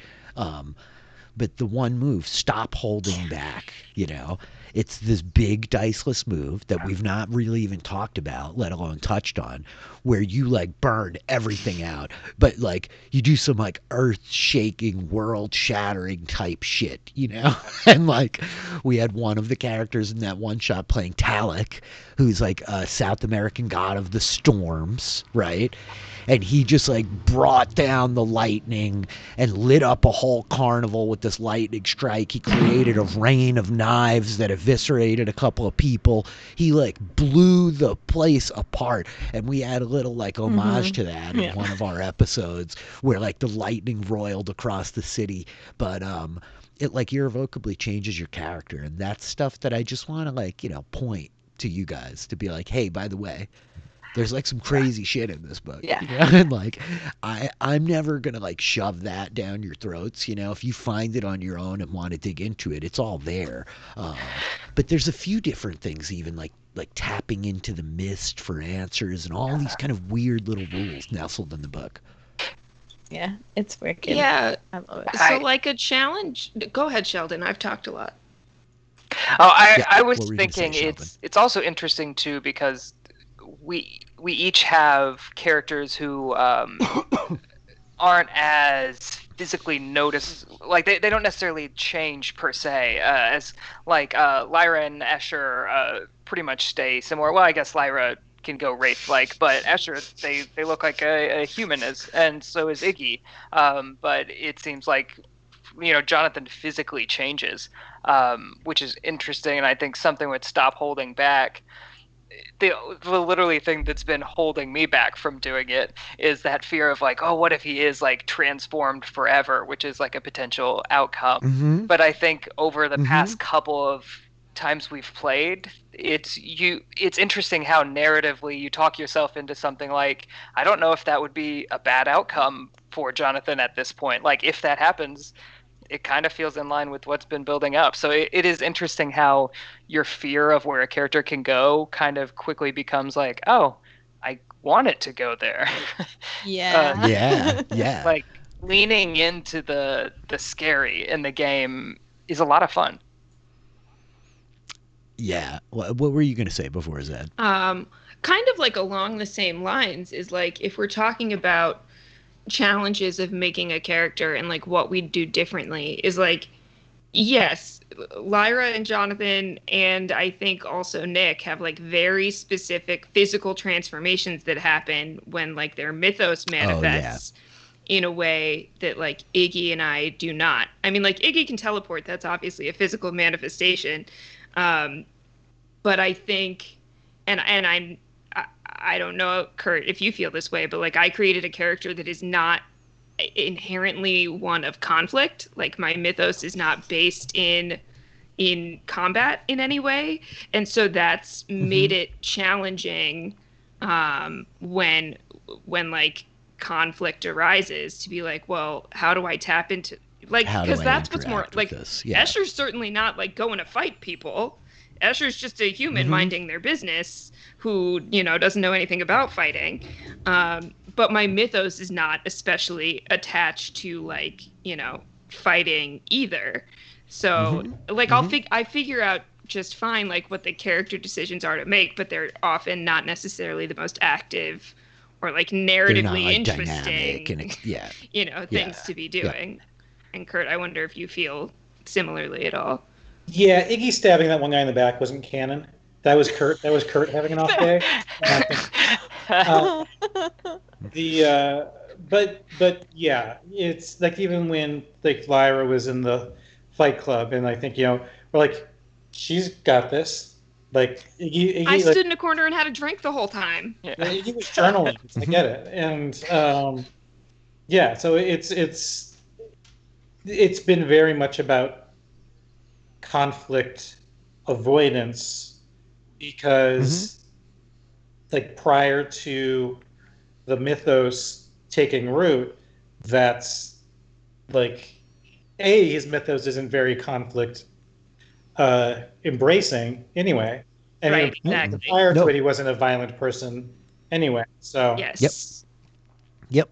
I think that these are like really great points, and like we keep talking about the D&D relationship because this is our like common ground, right? This is the touchstone from which like we jump into these other games oftentimes. And so for me, I like very much focus this central arc. I tried to have beats that tethered into all of you specifically, and like your individual mythos, but it was very much about like Mahishasura and Durga, because the more like I was reading about all of your things, some of which haven't been fully revealed to everybody yet, right? Like Iggy and Escher are still a little nebulous and mysterious. It's not explicit to the viewers, like who they are. Well, and I think what I'm talking about is part of why. Yeah, I think that that's fair, right? And I just want to like expand on that idea from my perspective, which is to say like where there weren't a lot of dangers that were dynamic, that weren't physical conflict with other people. We had like the altercation with the gang, the fight with Lyndon, the old man incident, the gunfire at the museum. Like these were some of our biggest kinetic moments, but it wasn't like a car chase or like a dramatic stealthy we're sneaking around kind of thing. Or like a heist. Other tense. Yeah, exactly. There are all these other places to create the same kind of like narrative tension that you get, I think, out of a fight without like the actual violence, you know. And I don't know that like I connected with those well, and it's something like I'm thinking about more as like I'm prepping this stuff for like what comes next, right? Especially in the context of like Iggy and Escher, and ways to like tap into them that let them like really like manifest their weirdness in big ways, you know. And Iggy is a little bit more accessible to me in ways than Escher is. Escher is very interesting because you have like this idea of like visions happening, which is something that's like kind of clear, right? Already to people that are paying close attention. Like Escher knows things. And how do you make that work, right? That can be hard. And I keep coming back to this notion of like the flashback. Right, right. And like I don't even know where I can like in a D&D game, I might be able to like arm a player in this position with some foreknowledge of like, here's a thing that's gonna happen. But like in a lot of ways in this game, I don't know what's gonna happen because like I can, but I don't just do things. Like usually the things I'm doing are a result of you guys failing a roll. you know? And so I don't know when that's going to happen or like what. Like I didn't know that that's how the old man was going to show up until like Zed rolled a bum convince, you know? And then it's like, oh, let's make something horrible happen. Yeah. Yeah. So yeah, it's really interesting. I think it should be Were you gonna say interesting something, Sheldon? too now with in regards to like other situations other than combat. We have a bigger sense of what this world is, both in terms of like other NPCs, like other characters that that are living in the city, and the buildings. So I feel like there are locations we can revisit. There's a lot more that we can kind of play with. Like our playground is growing, and so is like kind of our little like encyclopedia of like who is what, where things are. I think as we learn more, like there might be more opportunities there. For sure. That's something I took away from like the beginning of this. Like I kind of set the first case up without being sure how long it would take for you guys to get to the bottom of it. And then I realized immediately after the first episode, I'm constantly like learning here, right? And I was like, oh gosh, I threw like really big fish out there, you know? Like, and then I kind of reframed where my perspective was, where like this wasn't like a small, timey little investigation where like you're starting down at the bottom with this tiny understanding of the city. This was very like from the penthouse looking down at everybody else. Like, here's some really like relevant, important people, and this is like an opportunity for us to use this case to establish a bit about the city and like the places that are in it and create some important locations, right? And to create some understanding of like important NPCs and like contextualize them, and some of them are threatening and like ominous, and some of them seem benevolent and like allies, right? And I think it's great to like walk away from that. We have this really interesting cast of individuals now around all of you, you know, to like be able to take forward, where it could be whatever investigation that comes next, and like somebody's gonna call Charlie, or like you know you're gonna go to the club, or you're gonna look for Anastasia, or whatever it is, right? So yeah, I've like enjoyed that. That like went for me to like a bit of panic at first, where I was like, oh no, like I bit off more than I should have. Like I went too big. There's nowhere to go from here. And then it took me a second to like reframe of like, no, not at all. This is like context for everything else, and just like enriches the backdrop for like what's to come, right? So I'm excited about that. I really am like looking forward to some of the stuff we have on the plate. But we kind of touched on it a little bit, like building the characters, right? Like as we now have this perspective, having played a bunch and understanding the moves and using the stuff, like what do you guys think about like the characters you have? Like in terms of if you were to do it again, are there major things you would do differently to build the character that you have? Are there things you're finding yourself like dissatisfied with in terms of those first choices, or like you have a better understanding of that you would change? Because I think there's room for us to like make some big adjustments here before we like regroup and fire off season 2. And I don't think we have to do that live tonight. I don't mean to say that, but I just am like curious, like in a big picture way, very like specific way. You know, the mysteries, the identities, all the moving parts that like make up these characters. I think that the wording, like for a lot of things, and like the usage of certain, like how you use power tags now, that's like very much more obvious and like more understood, certainly. Like the way that I would kind of word things, and I'd probably pick a couple of different power tags. I think that Lyra, she turned out a little bit different than I expected her to. Indeed she did, And which has been really fun to watch. So there's certainly that. But I think that also, like, I tend to make characters that have a definitive like starting point, but then I'm just like, go off into the world, young undeveloped thing, and like figure yourself out. And so I think that most of the things kind of work, but like I've definitely like still like even just during us playing, I'm like, that's a weird name for that, like that doesn't really make sense. Like that mystery doesn't seem like it fits anywhere, and like that Lyra would actually pursue that, or like little things like that I would certainly change. Yeah.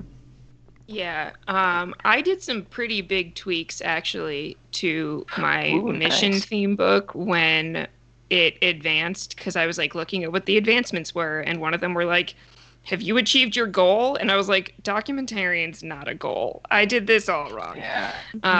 So I like it's the same idea, but I reframed it so that a mission is an actual mission and not just a job title. But That's like a great T-shirt, by the way. Documentarian is not a mission. A job title is not a mission. A job title is not a mission. Don't let capitalism tell you it is. Don't let capitalism tell you I got it in there. But yeah, I think we talked about this very early on, maybe before we even started streaming, but that like creating a character, or like creating your character sheet for this game without having played it is so challenging, because like you're trying to answer the question in a way that fits like a specific question and answer it in a way that will be useful to you as a power tag for like unknown scenarios that is appropriate to your kit. Like there's so many like stipulations around putting 3 or 4 words on your card, of like, what is the answer to this question based on your character that will be answered in a way that will be useful to play this game to you as your character when you don't know how to play this game. Yeah. And I remember like when building the character, like going into a a theme book and looking at the questions, it's like, who are you? And I'm like, I don't know. I don't know. Yeah. No Ask me idea. something I'm easier, making it up please. right now. Yeah.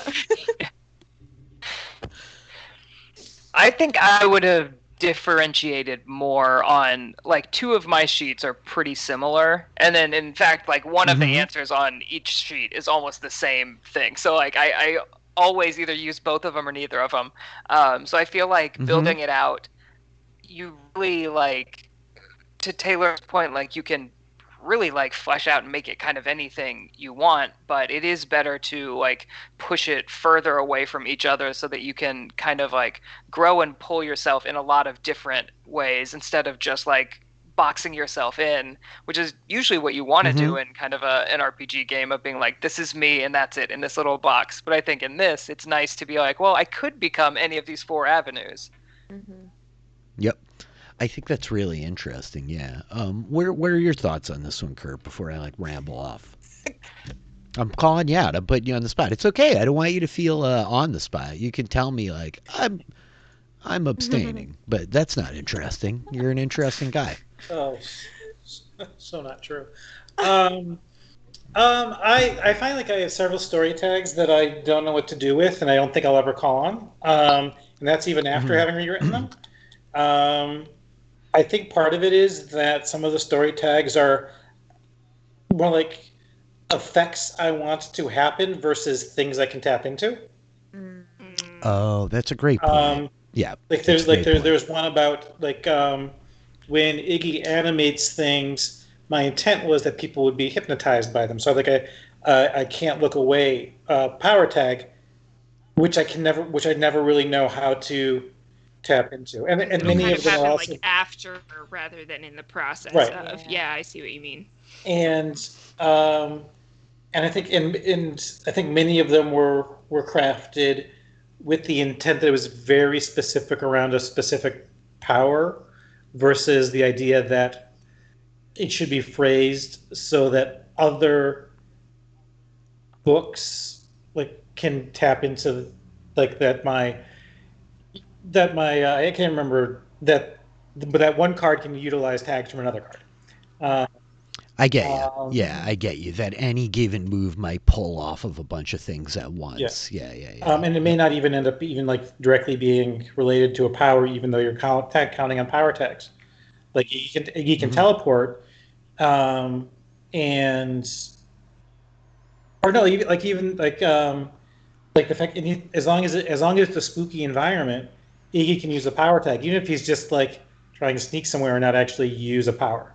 I mean, so it's that's been tough. And then I even said this at the end of the stream yesterday once we'd signed off, is I think for me Iggy would be fun to play if there wasn't a streaming audience, because for me, like, part of the thing I think I like about City of Mist is, like, I'm not 100% sure if it was even correct, but like when Kurt slash Iggy thought that one bro was one of the little pigs, I was like, that's like something that I enjoyed about City of Mist, is like trying to guess who are these people you're running into, and like Oh, yeah. Mhm. and like, except for like one person I know, like Todd, and he was like the only person I know who would potentially even be able to guess who Iggy is.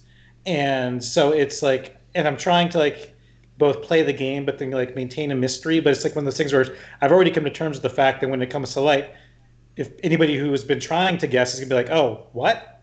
And that gets me down. Mhm. So it's like, I would much rather play That makes something sense. more Yeah. mainstream or public domain almost. You want a more exciting Yeah, reveal. no, I get you. Yeah. An exciting reveal, or something that people stand a chance of guessing. Mhm. Yeah, or something I that you get can that, kind yeah. of wink, wink, nudge, nudge, Yeah. like hint at what you are. Like, I think those are fun little moments of being like, Yeah. audience might catch that. You're like, are And they I think blowing that's the just a house me down? thing, because I don't think many of us, except maybe Sheldon and Taylor, maybe just Taylor, have guessable ones, unless you're like smacking people across the face with your moth wings. But Right. it's just because that's what I want to get out of the game, is why I'm not enjoying playing Iggy. So That's really important for me to know, like, I like hearing that. That's why we're having this conversation, like, because I think Iggy is like a very interesting character. And you did say that the other day, where you're like, I think I would have more fun with him if it weren't like a streamed character. And I was like, it's interesting, because I get that. Like, I've made characters like that many times, right? There's a difference in like the style of play, right? And that's like really insightful to like get it, For me, I guess the thing that I think I did the weakest job like guiding you all making these is the identities and the mysteries. Like, there's a lot of conflict built into those that we're supposed to like, they're supposed to be setting you up for conflict, right? The idea is like the mystery. I have a much better like the whole, I've read it 1,000 times, but having played a bunch now, it's really crystallized for me that so you're these people, and there's an external force that's like acting as a conduit to your powers. There's Lyra, and there's the One Ring, and like you're both those things. But it's about like how much ground Lyra gives to the One Ring, or how much ground the One Ring takes, right? And so the One Ring is like pushing to have these questions answered. Are there other rings out there? What threatens me? Whatever, right?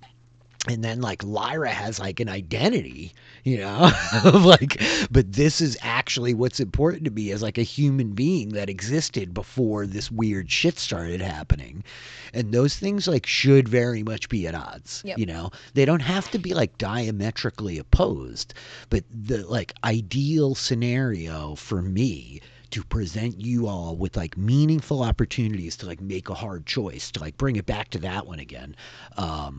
Because I think that move is like so important for you guys as players to like connect with all the stuff in the game. And like I can only get so far there, right? And the more tension there is between these mysteries and your identities, the like easier it is for me to get you there, right? To like walk you up to the edge and be like, okay, so do you jump? Yeah. And that's things like, yeah. I don't care about my mysteries. Like, yeah, then it's- that's and not plus, ideal. I don't think we have a shared understanding of our mysteries either. So it's like, you said there was one in the museum where you're like, well, I threw these two things at you, and I'm like, well, you threw them at me from Archibald.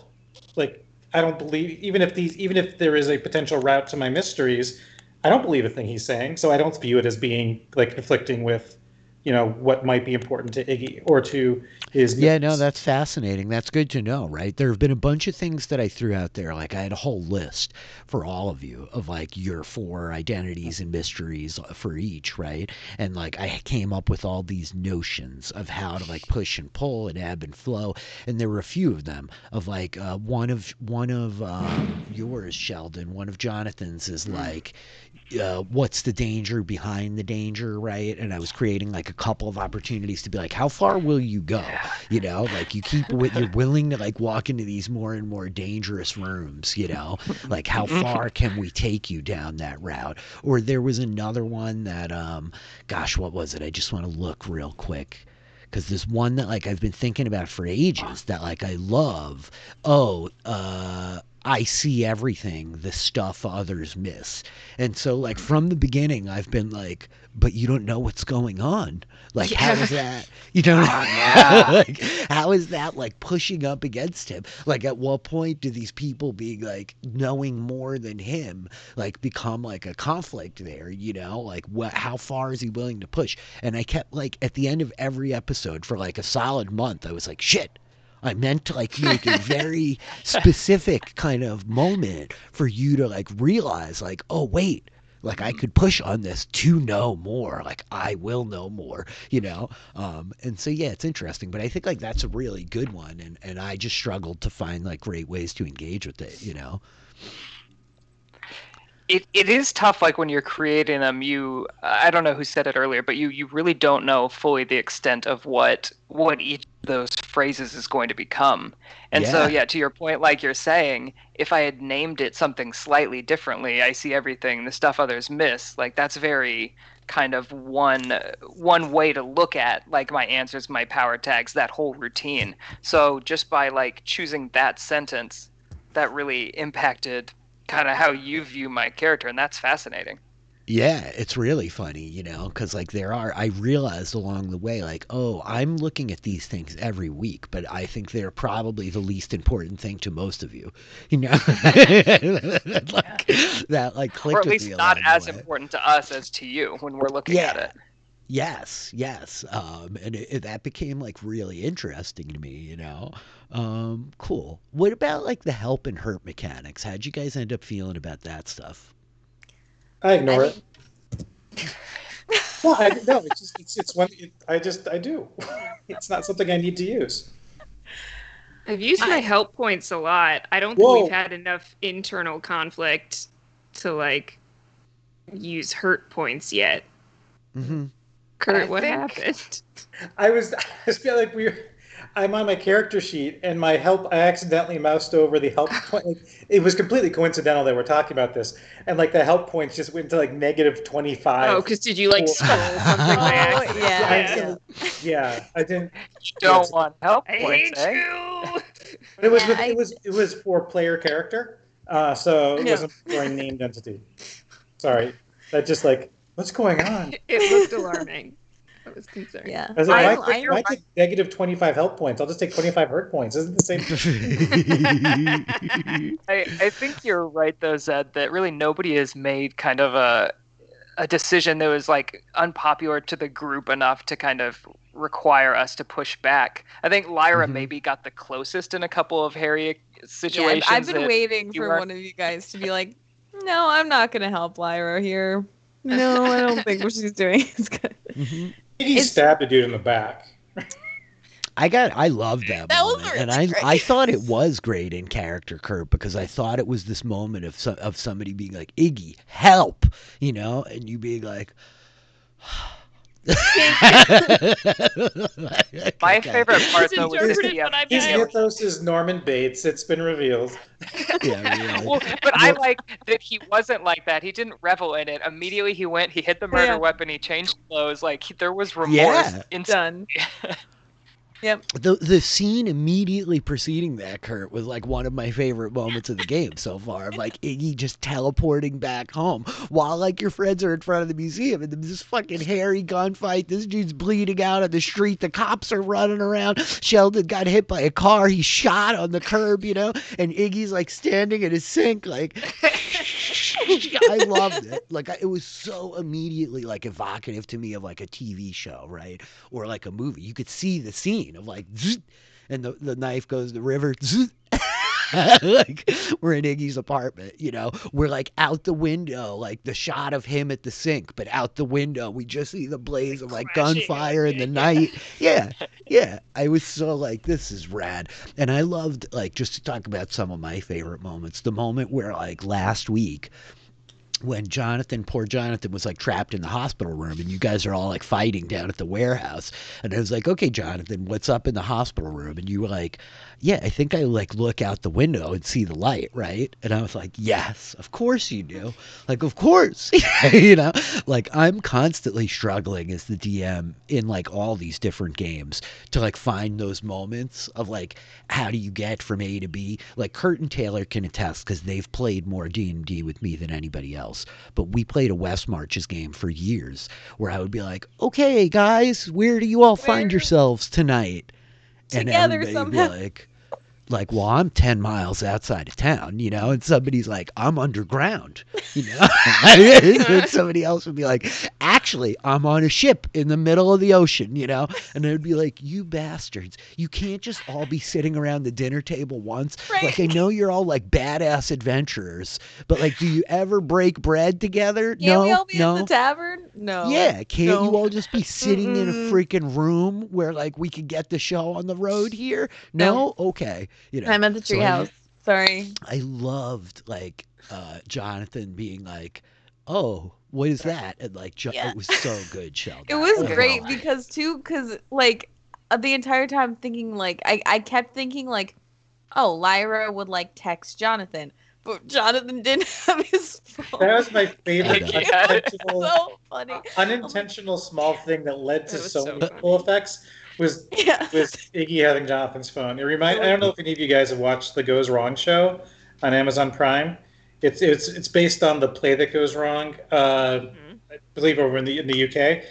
Hilarious. But it's one of those things where like if one of the actors accidentally took one of the other actors' phone and it was like a key element of the they're supposed to get phone calls throughout but they don't have their phones, so the stage manager has to figure out how do we get past this. But highly recommend the Goes Wrong show. That's sorry to get back, but City of Mist. Yeah, I was just thinking that the Iggy having Jonathan's phone was like one of my favorite unintentional Yeah, it was, points in the story. it was I great. think I where love hurt that. points might have come into play if we had understood the mechanics earlier is in our relationships to the cops and calling or not calling cops. Oh yeah, Because maybe. our characters definitely have very different feelings Were about. cops ever called? Well, you actually called them when we were at the scene of the crash, I think. Yeah, you Um, and Nick both but- called 911. Yeah. Oh, But well, we that's had not a calling big, the cops. you That's know, calling 911. Fair, fair. yeah, and no cops are Yeah. going to show up to a gunfight outside of a rich people's party. But there was no Um, rule that took place with that. So could you have done anything with Oh, that's Hurtman? true. Yeah, it has to be a The MC roll says that no, like, you Zed. would affect. Ah. Oh, see? You would need well, to- that's you know, annoying. Well, but you could make a move against him to Mhm. stop him from Oh. calling the You could act cops. That's directly true. Like, instead of using. Unlike D&D, like I think in D&D it's not explicitly stated in the books, but it's like pretty standardized for a lot of DMs that like, persuasion's not there for you to make a persuasion roll against another player character. Like, what's the difficulty to convince Taylor's druid to put shoes on at the royal court? Like, good luck. Like, Taylor has authority on her That was character. an actual moment. And by there's the way. like nothing. Felt specific enough that it had to have happened. Thank you. yeah. Good. It was I'm glad supposed to it feel did. that way, but I'm glad it there's did. like no difficulty number we can create to make Taylor the player do this thing she doesn't want to do, right? Whereas in City of Mist, part of the convince roll specifically, which is one of the weirder moves, I think, to like conceptualize, because as we've used it a couple times, you see like, okay, you made the roll. You are threatening this person with a status. What is the status applied to them if they do not do what you're asking, you know what I mean? And so now inherently you're empowering both Taylor to be like, F you, I do what I want. Don't tell me what I can't do. Taylor But doesn't need to be also, empowered to do that, though. no, I know. But it's clearly not. Clearly not. But also, like, that move exists and is built in that way because inherently it's there to be able to be used against each other, right? It's for the moments when Nick is like, I'm calling the cops. And Escher's like, no, don't you fucking do it. Don't you do it, Nicholas. You know? And so, That's why like, you ask there's for forgiveness and not permission. But like, there's a great Mm. mechanism there. In other words, for like now, all of a sudden, you can make a convince roll against Nick, and like Nick can still call the cops. You don't actually get to force him to do what you want, but you do. There is an impact. There is a On the result. relationship, know? yeah. Yeah, but it's not even Yeah. just on the relationship, which will reflect when we geek out on the credits. And you're like, Nick's a dick. I'm sorry, Nick. Kevin's never gonna listen to this, so it's fine. But but like, what I'm saying is like, you get to be like, okay, Nick, now you're guilty 3. Go ahead and call the cops, but like now you're all fucked up about this because like I made my role really well. I'm good at convincing people, and for you to like push me off and do what you want anyway, there's going to be an impact, and that creates a scenario where all of a sudden now people want to like help or hinder Escher because like, no, we really got to call the cops, dude. Or like, Yeah, and I'm no, like too, I'm with like- them. Like, hang the phone Right. up, Nick.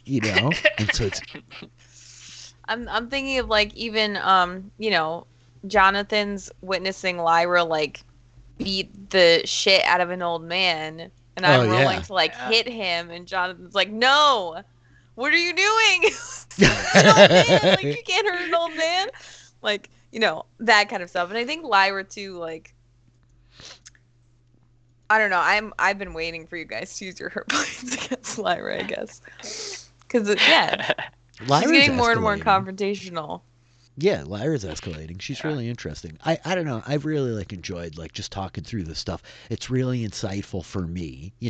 I think we'll see. We've got a couple of people we've been talking to, friends of the show and the channel here, that I was thinking about maybe bringing somebody in next week and doing a little sort of interim episode before we get dear old Nick Shivdar back and maybe like pick up the formal season 2, but yeah, like any like final thoughts you guys have? Is there anything like I didn't talk about? Should we go through like our favorite moments? What were your favorite moments of season 1 so far? What'd you guys love? I already kind of said the nightclub scene, just the Yeah, different you did. pockets of action going on. It was the role Yeah, playing, right? Like you like the role playing, Kurt? The like different configurations of weird people. And plus, that was when I was like, "Holy shit, this guy is a second little pig." That was so fun. But in other words, like those are cues for me of like that's fun. That's a fun thing for like Kurt, is when like he's like trying to figure out who is this person. They're somebody, and like when we're not like having to dig into the dice, when we get to like embrace the characters and the narrative without even that dice part of it. I get it. Yeah. What were you gonna say, Sheldon?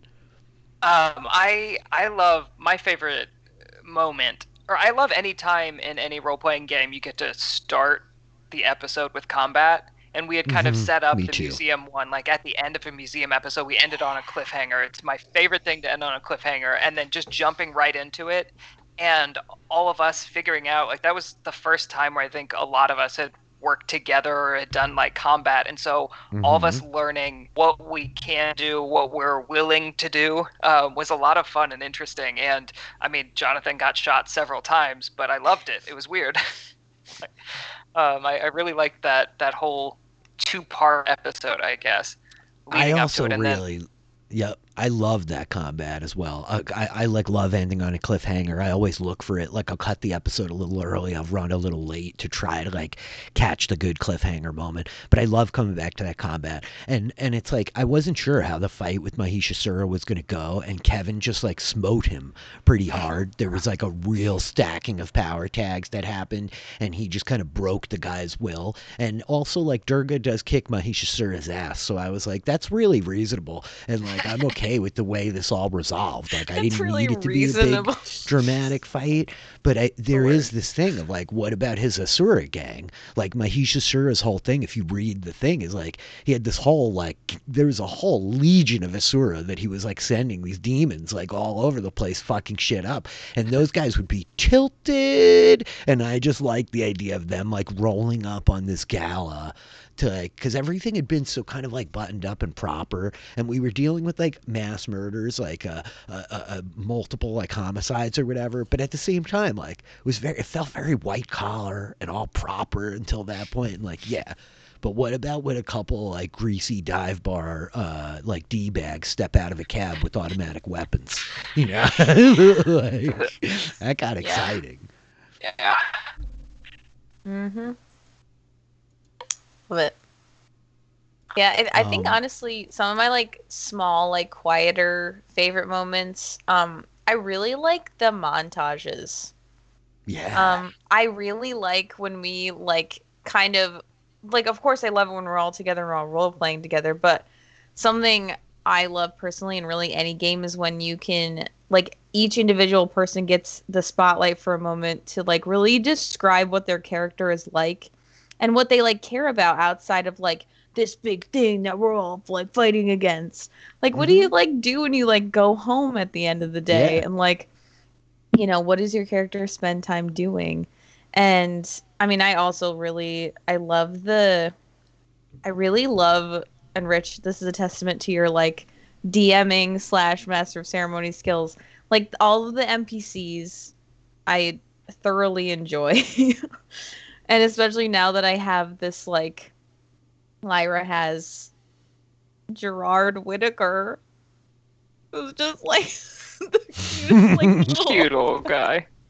and Lyra is like, it's such a crazy dynamic because he like has no idea what's going on, and Lyra like knows what's happening to her and is seeing what's happening to him, and also like her not mythos, like her logos thing, like her one of her identities is that like freedom matters to her, but this thing that's like a part of her is all about control and is like slowly taking that control, and like the inevitable like battle, and like I'm loving the like story that's just being created, and I love this Maj Paz group of people, this book club of people. I love that we stumbled on the book buddies along the way. That's definitely very funny to me. It's very funny. Yeah.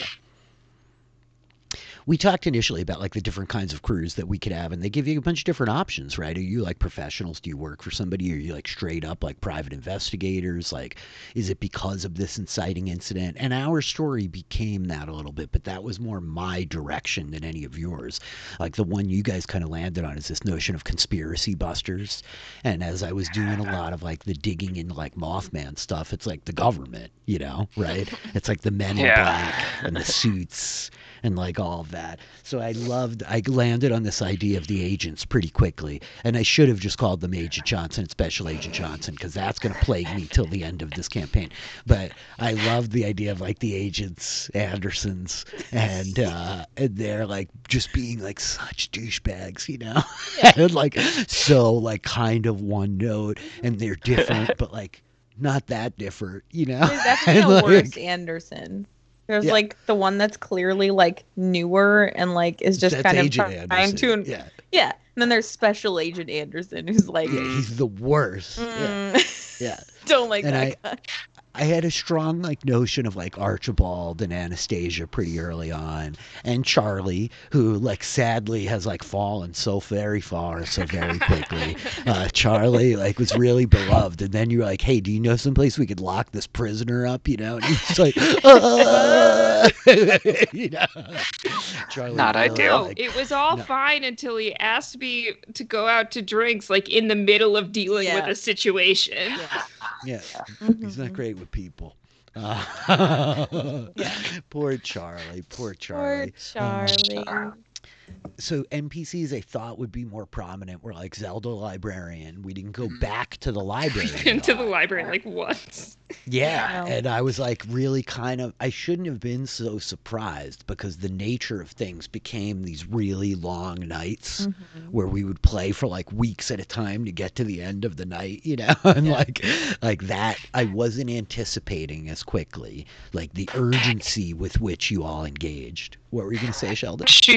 She's also not as she's not like a wealth of information for like the world that we're currently living in. Like in a Buffy with Giles or something, like he is somebody who has like all of this backstory dealing with this stuff, and for all we know, she's clueless about what's happening to us. So I think there's a little different dynamic, but that is something that like could easily become very different in the future if all of a sudden she mentions that she does know what we are. That relationship changes like that. Oh yeah, it's true. I mean, you guys did engage with a lot of people. That's part of it, I guess. Part of my thing is like in games like this, sometimes like I've played a lot of World of Darkness games, and there's this notion of like vampires are the exception. Like the world is filled with humans, but suddenly you play like 10 sessions and like everyone that everyone meets is a vampire because like you're dealing with the important characters, right? That's like part of what happens. Where like there's all these sleepers, but like we're not talking to like the random store clerk and the taxi driver and the people standing at the bus stop, right? We're talking to like the important characters in the story, and they have some measure of like power in the way that you do, right? But yeah, not everybody is like is crazy supernatural, like, and I kind of felt like at the end like I did a disservice to that as I was like engaging with Nick's parents more, and to that end, like some of you have NPCs that like are tethered to your characters in like Margaret Vi and like Nick's parents and Nick's family, and I was like a little tentative to dig into that, right? Like now as I have a little bit more confidence, I feel better about bringing them into the scene without feeling like I might lose control of the scene and something horrible will happen to them. Now I'm like, yeah, I'll bring them into the scene so I can make something horrible happen to them. And so like I am ready for that. Yeah. Similarly, I think it took me about 2 months before I felt comfortable flirting with you, Rich. But now that we're there, like that's just part of then Jonathan. good. Then now we could just like go in on it. Okay, good. Yeah, you're safe. You're safe, man. You're Which, safe. yeah, I apologize to everyone. I'm with everything, so. So funny. It's so good. It is. So. Yeah, Jonathan and Perez are like, yes. Yeah, so will they, won't they? Will they, won't they? And I love it. I want a show. Not here for it. I need a show. I don't ship it. I need a show. We'll see. It's so entertaining, but I don't ship it. Yeah, it's well, very fair. fun. Fair, yeah. yeah. I'm only shipping it because it's entertaining. It won't last, but I'm fine with that. I love the beat of like Perez, like where the fuck is Jonathan Keeley? You Yeah. know what I mean? Like he said he's got a suspect. Where the fuck is he? So we get like the scenes of like Jonathan being in one place and then leaving, and then Perez showing up like 2 seconds later. Like he jumped out of a hospital it, window, hospital, like but moments she still before she couldn't came in track the him door. down in Yeah, it time. was so great, so great. That's like the back of the book jacket, you know what I mean? Is Jonathan like sailing through the air, and she like stands at the door, like, damn it, Keeley, you know? I'm her San Diego. Yes. I love it. Yes. Cool. Yeah, well, this was fun, you guys. Like, this is pretty much what I wanted to do tonight. I just wanted to hang out and talk a little bit, and like, honestly, very like useful for me, insightful. I hope like whoever checks it out kind of digs it. And just like a little bit of like our perspective, you know, we're like all just people playing games. We like hanging out with each other. That's like at the crux of like what we do over here at like DM Philly, and like this has been a really fun exercise for me digging in the City of Mist, like. At some point, I will crack into a game of Apocalypse World, because Apocalypse World is like all the basis for this system, and it's very different. You pick a playbook, and the playbook like is almost like those one-page RPGs, like where everything you need for your character is right there on this one sheet of paper, and it's literally like, okay, here's your stats, like put some numbers here. Okay, circle one of these things, circle one of those things. What do you want? What kind of gun do you have? A big fuck all gun. Okay, write that down. There you go. Like, and like that's a legit thing though, said, you know, like what are the characteristics of your weapon? Large and fucking loud, you know? Like, that's what my gun is. And those are tags that like whatever it matters that your gun is fucking loud, it is. It says so right here, you know? Mhm. So it's really like a very cool game, and there's these mechanics, like the help mechanic comes out of that, the dice rolling, and the abstraction of like kind of these moves, having player moves and MC moves and all of that. But it's less involved. There's much less like of the depth that you get in City of Mist. There's less sort of like the evolution occurs. Your character will change and will grow, but whereas like D&D is upwards, and I think City of Mist offers a lot of this like lateral stuff. Apocalypse World is definitely like a stake getting pounded further and further into the ground, and there's something really kind of fun about that. But the one thing I guess I just wanted to note that I forgot from earlier was, Sheldon, your point about like realizing the stuff that we're afraid of as players is actually like kind of exciting, Yeah. I think there's like a lot of strength in that with these type of games. Like all the Apocalypse World games are kind of universal in that like death shouldn't be a fear, you know what I mean? It's like a transition in a lot of these games. It's definitively not the end, but it like pushing hard to like fuck the world up, like change your character, break things, like put what you love in jeopardy. This is like the best stuff that we can do as like a group, as an ensemble of like performers together, as like people just looking to have fun, like antagonizing this relatively stable situation is like good. So like go forth and like be bold in whatever happens next, like I'm here for it. And the worst thing that happens is like we break it all and start over again, and this has been fun, so that wouldn't be that bad. But anyway, like any final thoughts from you guys? I think that's it. Okay. Yeah, I guess it's a really versatile game. If you're out there watching both as a player and a DM, like I think it seems really unique, and it can be whatever you want to make it. It really can, like we're playing it in a very classic way, kind of close to as it's printed, but you could see a version of this game where you come in with a really specific vision and you're like, okay, everybody make a god in the Greek pantheon. Okay, Yeah. Everybody make a Marvel comic book character. You know what I'm saying? Like, okay, we want all of you to be like NSA agents who were recruited because of like your special weird talent. What do you got? And all of a sudden it's like, oh, I'm like Sherlock Holmes and I'm Captain Ahab and like whatever, I'm the Red Baron, and like you could do very weird stuff with this game and very specific stuff. And I do think it's great. The basic rules are out there. I think the prefabricated characters are very cool. That's another thing I learned after starting this with you guys. Like, as I did the one shot with the Sabotage guys, looking at the prefab characters, they really designed them in a way where like they're very focused into the things they do. So like if you want to be a guy who can like wreck shop and kick everyone's ass, you pick this one, and like they show you, here's a bunch of power tags you can use in conjunction to destroy everything. And like it's really helpful, I think, in that way to be like, oh, I get it. Like there are times where you will want to stack agile and nimble and stealthy and like go in hard on one thing. But at the same time, I think diversifying your routes of growth is like a really good idea, like you were talking about, Sheldon. Cool. Yeah. Well, I'm excited. I think we're going to be back next week with a like regularly scheduled game. I think we're going to do like a little bit of like an intermission episode. Maybe we'll have a guest star or two, so keep your eyes out for that in the coming week. We may even have a new character along in our cast here, as we're going to see about the fate of Iggy in the future, whether or not he shall return as one of the book buddies, or if there's a transition in the future for one Kurt Clark. And yeah, that's it. I want to like thank whoever's out there hanging out for all of this. Thank you, Bugbear. I see you. Hello. Thanks for hanging out. And yeah, I guess where should people be looking for you guys? What's going on with everybody? Sheldon, what's up with you this week? Where is your podcast? Yeah, we need to record an episode. We're a little behind, but I do a podcast with my wife called the Anglo Files. We cover British TV shows and movies, and the current one now, I don't know what exactly we're watching, so I can't drop it. But I have something else exciting coming up next Saturday.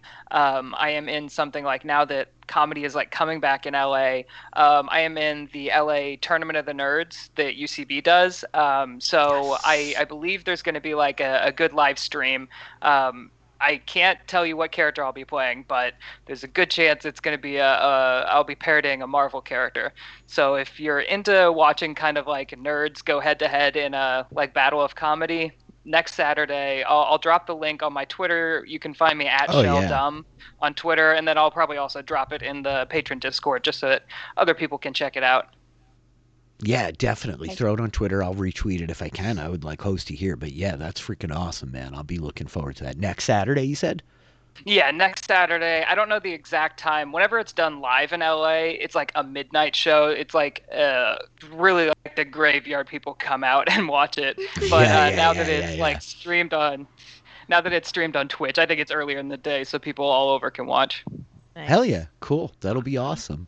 How about you, Kurt? What's going on with you? I saw you announcing a new podcast today. You were streaming this afternoon. What's the word, man? Yeah, if you want to follow my streaming on Twitch, I'm at Kurt Clark. I'm at Kurt Clark pretty much everywhere. Been doing, finally, like, picked up the Assassin's Creed Valhalla once more. Spent my weekend getting my ass kicked in this one battle repeatedly. I finally beat it today. Yeah, we gotta talk about it. We gotta talk about it. Bergridge right-hand man. You'll have to remind me. Yeah, it's a long game. That was early, too. Tighten up, Taylor. And then back in 2013, 8 years ago, I podcasted about a little show called Who Done It with Rob Sesternino. And this week we are revisiting it as part of the Rap Rewind series on our HAP. Oh, cool. And so we're kind of focusing in on episode 2 because that's where things kind of get into the kind of a steady tempo of the pace of the show. But episodes 1 and 2, most of the episodes are on YouTube, but I think even on abc.com. Even if you're not planning on watching listening to the podcast, it's a great show, even 8 years later. I'm so upset they only made one season of it. But Did you Clark curse that? Did that get Clark cursed? Yeah. That was like the premiere of the Clark Curse. That was like For anybody out Show here who that doesn't started it know. all. Yeah, that started it all. Like Glass House, I just podcasted about once the previous summer. But the premise is there's a group of contestants who arrive at Rue Manor to solve a mystery for $250,000. That's all they know. They don't realize that the mystery to be solved is going to be the murder of their fellow contestants as they get picked off one by one. This is the show that had a bunch of people on Twitter being, how can ABC let their contestants die? Like they were like right. Oh my God. Oh people my are God. soft. America, please. Yeah. You could do better. Was it? Were they We'll all? take it Were if they it's- all in on it? No. Was it like Well, I the mean, Joe? So was it like the Joe Schmo show, or was it more No. like they were all actually playing? They're kind all of a- playing. Watch it, yeah. Oh, wow. Watch the first couple episodes. The first I'm in. episode is great, and so is like especially how it ends is just awesome. And you're like, what am I getting into with this? And I think the players are kind of asking themselves the same thing. But yeah, highly. Even if you don't listen to the podcast, I highly recommend checking out Who Done It on YouTube or abc.com. Okay. Yeah, that's about it. Noted. For those who don't know, Kurt notoriously podcasts about TV shows that then end up getting canceled after the first season. And there's like the delightful Clark Curse. And so there have been many wonderful shows that Kurt has podcasted about that only made it to one season. Whodunit, I think, is the only one that I haven't watched, Kurt. I did The Glass House. I did The Quest. What else was there? I know there were Opposite others. Worlds. Yeah, I mean, I loved Opposite Worlds. Huge fan there. Utopia, obviously, lest we forget. Jake the Utopia was supposed to Beekeeper. go a whole year. It went 6 weeks. I know. It made it like a month and a half. Big Brother ended it. I was like, this Utopia thing is fantastic. It's going to be on forever. Oh, well, that was quick and painful. And now we kind of preemptively do it. Like once, like we'll see a show that comes on, and Rob will be like, "This, No I think chance. we're both like, This this is isn't going to getting last picked long. up." We just want to preemptively podcast about the first." Yeah. So It's fantastic. it's a little bit of a Fantastic. self-fulfilling prophecy at this point, but yeah. Have you ever But- tried to kill a show? You gotta get in the Where you brand. watch it and you're like, oh no, this cannot continue. Wait, we did you must podcast about it. Haunted? I've had Were you people on- reach out to me asking me to podcast about shows that they want to see, and many times I'm like, it doesn't need my help. It's going to end on its own. So, yeah. Fantastic. That's great. Fantastic. Taylor, what's up with you? Where do you got going on? Go follow me at twitch.tv/Ronnie422 and Ronnie422 on Twitter. Also subscribe to my YouTube channel. Also you can just search Ronnie422 because I'm not cool enough to have like a slash Ronnie422 yet. It's just a string of numbers and letters. But yeah, I'm streaming every Thursday. Last week it was Friday because technical craziness. But I started Dragon Age Origins. I'm very excited to like play that again and actually like really like get into it again because I've replayed it so many times that like I'll skip through dialogue super fast because I know all of the like what everybody's going to say. But I have a lot of knowledge over there and like a lot of like insight, and it really unknowingly sparked my love for like Dungeons and Dragons and just fantasy and like all of the games that like I played today. And I mean, I played it when I was like, preteen, teen, like early teen. So it's very close to my heart. So it's great. It's great to be able to go back and revisit the precious games, you know, the games that made us or whatever. I love it. I get it. Zed's like been podcasting about my beloved Final Fantasies, and it's been fun to like revisit them, even if I'm terrible and need somebody to help me getting my Chocobo. Yeah, go check that out.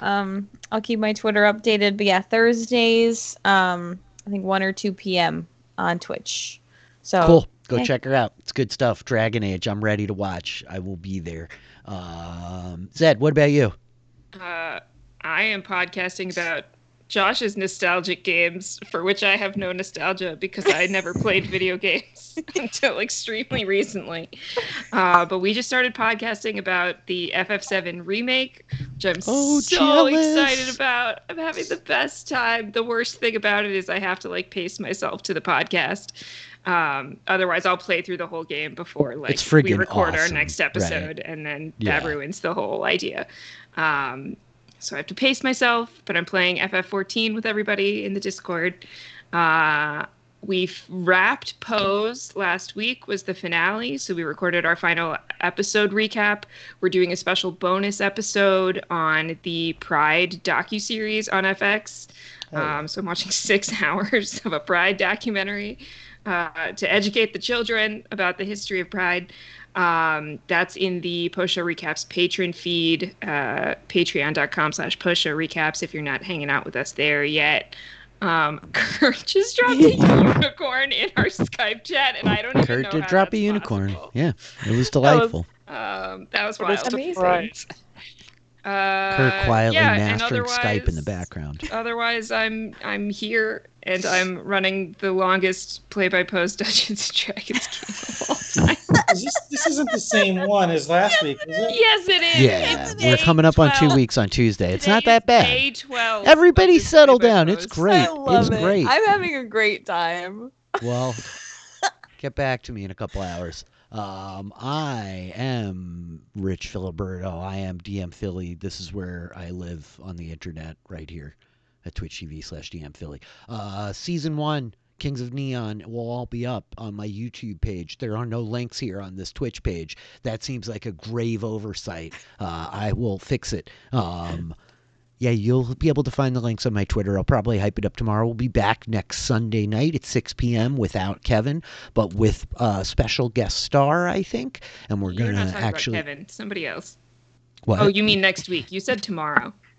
Yeah, sorry, next week. Words. You'll be back tomorrow, but that's something I will else. be back tomorrow at 9 p.m. with Taylor and with Kurt, and who knows what we'll be doing then, because we won't be playing the next session of Firelight Tales, because we're missing one Crixus Copperstone. But on Tuesday night, you can catch us here at 8 p.m., where we'll be back with Dragonfly. I definitely will have Kurt Clark. I might have Taylor. We might have Zed. Who knows who else will show up? You never know with that crew of the Dragonfly.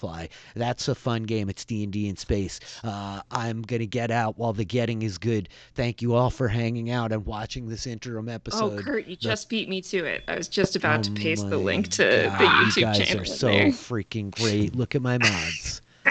Having battles to just get doing my it on the links down phone. here It in took the me chat. a little longer. I love you guys. Really, I just want to say before we go, like, it's been a really treat. I've really enjoyed this game a lot, but I've especially enjoyed like this group and us like hanging out every week. I look forward to this one every week. So thank you for humoring me today and talking about the abstract.